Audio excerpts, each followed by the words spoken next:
contoh jurnal umum di perusahaan dagang. Yang pertama, pada tanggal 1 Februari, pemilik menyetorkan modal sebesar 50 juta ke dalam kas perusahaan. Jadi, kas bertambah 50 juta, modal berkurang 50 juta. Yang kedua, pada tanggal 3 Februari, perusahaan membeli barang dagang seharga 20 juta secara tunai. Barang dagang bertambah 20 juta, kas berkurang 20 juta. Yang ketiga, pada tanggal 5 Februari, menjual barang dagang sebesar 15 juta secara kredit atau piutang usaha. Jadi piutang usaha itu orang yang berutang pada kita. Jadi piutang usaha bertambah 15 juta, penjualan berkurang 15 juta. Yang keempat, pada tanggal 8 Februari, membayar biaya listrik air sebesar 500.000 dari kas. Jadi beban air dan listrik bertambah 500.000, kas berkurang 500.000.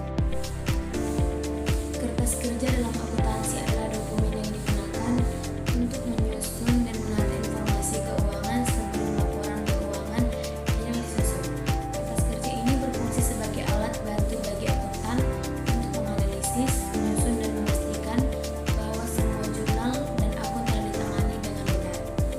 Sebelum laporan keuangan seperti neraca, laporan laba rugi, dan arus kas dibuat.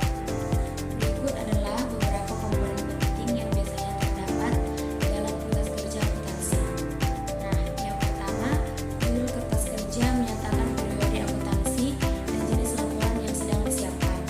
Yang kedua, kolom untuk jurnal umum menampilkan semua jurnal yang telah dibuat selama periode akuntansi tertentu. Yang ketiga, kolom penyesuaian, tempat untuk mencatat entry penyesuaian yang diperlukan untuk memastikan bahwa laporan keuangan sesuai dengan prinsip akuntansi yang berlaku. Yang keempat, neraca saldo menampilkan saldo awal dari setiap akun dan bagaimana saldo tersebut berubah setelah entry jurnal dan penyesuaian. Yang kelima, laporan laba rugi menyajikan pendapat dan beban untuk menghitung laba atau rugi bersih. 6. Neraca menunjukkan posisi keuangan pada akhir periode akuntansi, termasuk aset, liabilitas, dan ekuitas.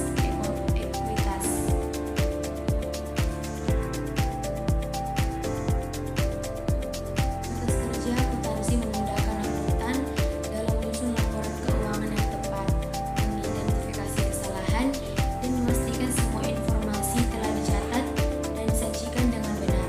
Selain itu, kertas kerja juga berfungsi sebagai catatan audit yang berguna untuk proses pemeriksaan keuangan di masa mendatang. Menghimpun dan menyusun kertas kerja dalam akuntansi memerlukan langkah-langkah yang sistematis. Berikut adalah cara mengerjakan kertas kerja akuntansi secara umum. Yang pertama, siapkan data awal. Pengumpulan informasi.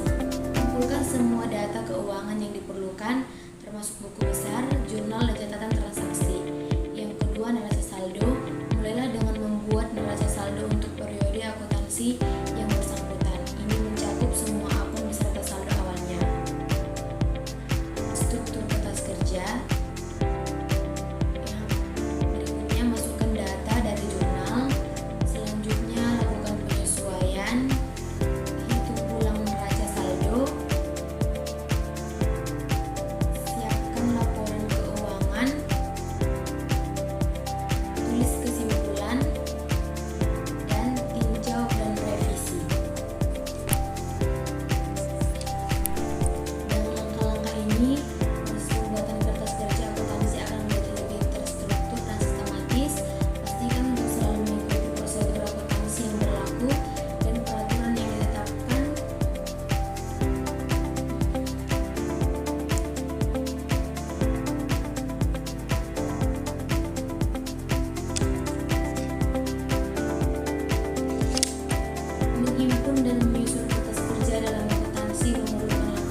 kepala